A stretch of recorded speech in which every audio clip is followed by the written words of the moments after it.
bunday qilib şirketni qurib oldik. Ah Xudo. O'zing bilasan, o'g'lim Alloh akbar. Mana, ha? Keling. Shunday qilib. Sırtısını bir sizlep getirip. Kızım. Bunu telefon. Kızım dedim o. Bunu işte.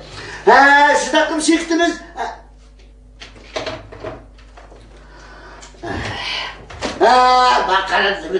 Bakara şirketimiz yığında kuruldu. İşlerimiz aldıraştan aldıraş. Sizden köp söyleşemeyim. Şunday. Bana otur. Bana yan bir hırıda geldi. Malını zıbırımda. Şunday. Nime? Besikay. Ya bombaydı. Siz yaşarap oynayıp bakın ha. Baldı. Hoş. Burada bir işimiz var mı? Ben telefon şirketi işleyemem. Sen ona telefonun sımını uğralıp gel.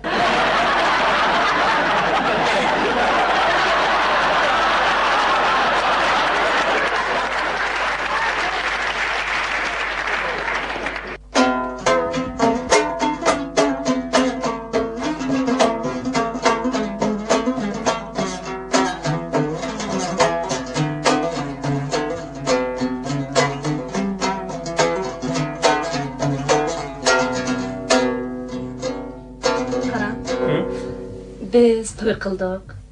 Bir uyga kirdik. Endi bundan keyin sening mening degan gapni hargiz qilishmaydi bo'lamda. Bo'ladi. Bundan keyin sening mening degan gaplar mavjud bo'lmaydi-ku. Shunda. Masalan, bu uy bizdan, bu baxtiyor turmush bizdan.